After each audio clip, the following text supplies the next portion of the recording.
Vous recherchez une école de référence pour une double formation universitaire et professionnelle de qualité? Voici l'opportunité à ne pas rater. L'École supérieure d'administration, d'économie, de journalisme et des métiers de l'audiovisuel ESAE vous offre des programmes d'enseignement en licence et en master orientés vers l'emploi qui font d'elle une référence à travers les filières de l'administration générale et territoriale, l'administration du travail et de la sécurité sociale, droit, diplomatie et relations internationales, administration hospitalière, universitaire et intendance, journalisme et métiers de l'audiovisuel et toutes les filières des sciences de gestion. Une seule adresse, www.esae.bj. Rendez-vous dès maintenant sur nos campus ESAE Bedjromende au numéro 90 93 65 21 ou au numéro 98 98 14 00. Paracourt sur le numéro 52 46 12 12.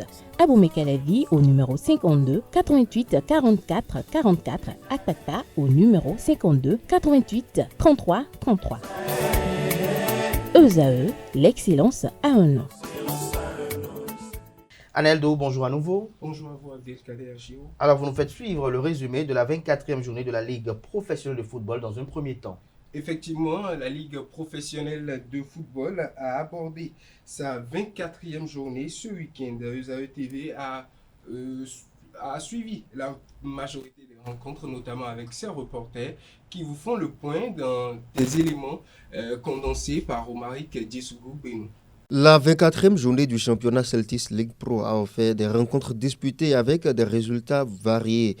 Les rencontres sans but, Banigansé avec Damissa, un match fermé où aucune des deux équipes n'a réussi à trouver la faille malgré quelques opportunités. Dynamo avec Takounen ont fait également match nul ce week-end. Rodio FC et Dadje, leader de la poule A, a été tenu en échec mais conserve la tête du classement. Dragon Football Club contre Sita Tunga. Les Dragons, malgré leur statut de leader de la poule B, n'ont pas réussi à s'imposer.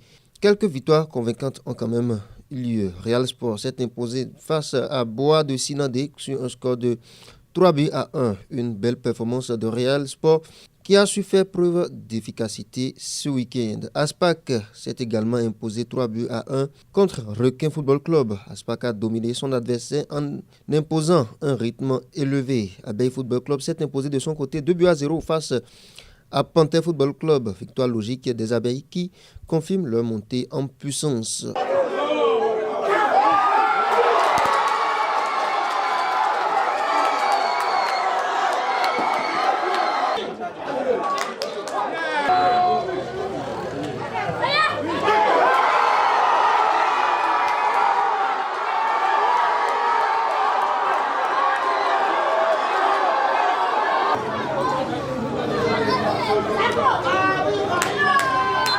Espoir de Savalois battu 2-1, Loto Popo. Un succès important pour Espoir de Savalois qui se rapproche du haut du tableau.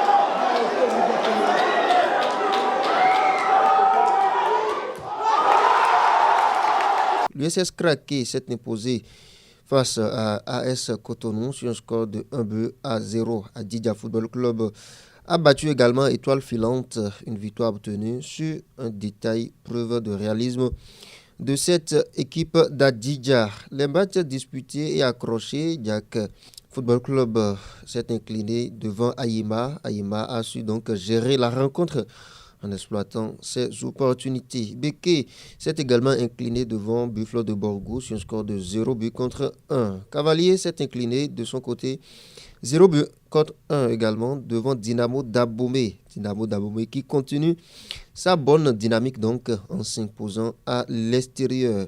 Match nul entre Dynamique et Tonnerre, 1 partout. Asvo et Coton également ont fait match nul, 1 partout.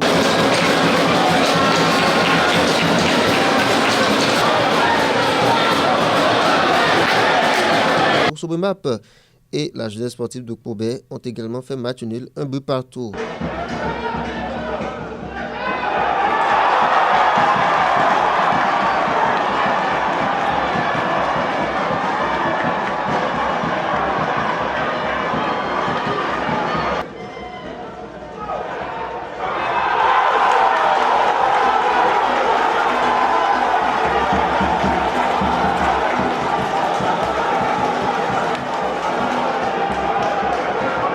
Le classement de cette 24e journée maintient Dadje en tête de liste avec 48 points au compteur. L'US Cavalier est deuxième avec 44 points. Dynamo d'Abouméa 43 points. Quatrième Damissa 42 points. Cinquième Houdou FC 40 points. Loto Popo est sixième avec 36 points. Espoir est septième avec 36 points. Également, Panthère est huitième avec 36 points tout de même, alors que Buffle est neuvième avec 33 points. 10e de la liste, Bani Gansé, 33 points. Est Akouné, 11e, 32 points. 12e, Beke, 29 points. Bois de Sinandé, 13e avec 28 points. Abeille, 14e avec 26 points. 15e, AS Tonnerre, 21 points. 16e, Dynamique FC, 18 points. 17e, Real Sport avec 18 points également. Et Dynamo de Parakou vient boucler la liste de cette poule A avec 16 points au compteur et 18e. Dans la poule B, Dragon également se maintient en tête avec 41 points au compteur. Deuxième, AS Sobemap, 38 points. Troisième, Ayema Football Club, 38 points également. L'USS Kraké est quatrième avec 37 points. Cinquième, Coton, 37 points. Sixième, GSP, 34 points. Aspac, 32 points. Asvo, 32 points également. Et huitième, neuvième, Adidja à 31 points. Dixième, Sitatonga à 28 points. Avranco Omnisport est 11e avec 28 points, 12e AS Police avec 27 points, 13e AS Cotonou 26 points, 14e Requin FC avec 23 points, Aziza a 19 points et 15e, 16e la jeunesse athlétique de Kétou. Étoile filante est 17e de la liste avec 15 points. Et bien évidemment, la jeunesse sportive de Ouida, reléguée en 3e division, vient donc fermer la marche. La course au titre et aux places des qualificatives reste très ouverte, chaque point étant désormais crucial. Encore 10 journées à jouer dans cette saison. Chaque équipe affûte ses armes pour avoir un bon positionnement. On se retrouve le week-end prochain pour les résultats de la 25e journée, si tout va bien. Sportivement, votre.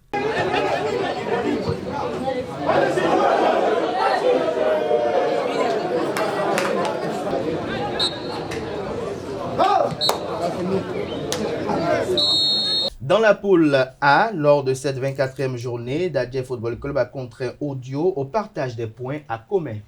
Audio CNSS a reçu le vice-champion en titre Dadje Football Club au stade Omnisport de Commun pour le compte de cette 24e journée de la Ligue professionnelle de football du Bénin. Au terme de la rencontre, les deux équipes se sont séparées sur le score nul et vierge de 0 but partout. Le point dans cet élément. 24e journée de la Ligue professionnelle de football du Bénin. Dadje Football Club contraint Audio au partage des points à commun. À domicile, Audio n'a pas pu prendre le dessus. Dadje FC débute la rencontre avec tact, mais manque de précision dans les premières minutes. Audio reprend du poids de la bête, multiplie les offensives, mais se heurte à chaque fois à une défense de Dadje infranchissable. Malgré les multiples avantages de part et d'autre, le match se termine sur le score nul et vierge de 0 but partout. Un nul justifié du côté de Dadje qui était privé d'un homme clé. Cet après-midi, quand même, on a manqué de la présence d'un élément, je dirais, clé dans notre dispositif. La suspension de Azianti, Timothée nous a un peu manqué, ce qui a fait que vous avez vu qu'au niveau de notre rampe de relancement, on a eu quelques difficultés à sortir le ballon comme d'habitude. Dadje Football Club, avec 48 points désormais, conforte sa place en tête de classement de la poule A avec 4 points de plus que son dauphin. Toujours dans le même registre, Asvo et Coton ont fait le nul. Asvo et Coton ont fait un match nul d'un but partout le dimanche au stade Omnisport d'Adjoun à l'ouverture du score de Godwin Oshagbemi au quart d'heure de jeu pour les locaux. Steven Nucho a répliqué 5 minutes plus tard pour Coton Football Club. Suivez les réactions de Damien Capot, entraîneur adjoint de Lasvo, et de Victor Sgonka, entraîneur des Cotonniers au coup de sifflet final. Bon, je pense que le score reflète la partie. Il y avait de l'intensité, il y avait de l'engagement. Voilà, tout le monde veut gagner avant les matchs, c'est normal. Mais pour moi, c'est un résultat pour le contenu du match logique, pour moi, selon moi. C'est pas évident, on arrive dans une phase de championnat où les équipes ont accumulé un nombre de matchs. Il y a un peu de fatigue, il y a le temps, il y a beaucoup de choses. Et on voit dans les résultats, il n'y a pas beaucoup de buts. Il y a un manque d'efficacité qui est un peu flagrant, qui est un peu marquant. Donc c'est ça, c'est le haut niveau. Ils sont amenés à jouer demain encore au plus haut niveau. Mais il n'y a pas que des mauvaises choses. Je pense que voilà, les deux équipes repartent sur un score de parité. Mais voilà, chaque week-end, je le vois comment ils travaillent dans la semaine. On essaye de faire au mieux. Je suis arrivé ici, ça fait un petit mois, 1 mois et demi. Je n'ai pas encore bien assez vu. Je le voyais de loin, mais je voyais que les résultats. Je voyais que les résultats. Donc là, étant sur place, il y a de bonnes choses. Il y a un potentiel. Maintenant, il y a bien sûr des choses, il y a des structures à avoir sur le terrain, en dehors du terrain. Mais en termes de football, il y a des idées. Après, des fois, il y a l'aspect du jeu fait que des fois, ce petit manque, on va dire, d'expérience sur certains joueurs, certains matchs. Mais dans l'envie, dans l'engagement, il y a vraiment quelque chose à faire. Et plus ça va continuer comme ça, plus ça sera de mieux en mieux. Plus on va attirer aussi des gens ou autres à venir regarder, à venir soutenir. Comme moi, avec la toute petite unité. Si je suis revenu ici aussi, c'est parce que justement, je sens qu'il y a de belles choses à faire. Et je veux aider mon pays, mon championnat, à se mettre au plus haut niveau. Un carnet noir. Effectivement, au Nigeria, la communauté de la boxe pleure la perte d'un de ses plus grands talentueux combatteurs, Gabriel Oluwasegun Olanrewaju, surnommé Sucette, est décédé le 29 mars 2025 pendant un combat sur le ring à l'âge de 31 ans. Son effondrement soudain a procédé à profondément ému les spectateurs et son équipe. Avec un record de 13 victoires, 7 défaites et 2 matchs nuls, dont 12 par KO, Gabriel était un boxeur respecté et plein de promesses. Sa progression rapide laissait entrevoir un brillant avenir dans le monde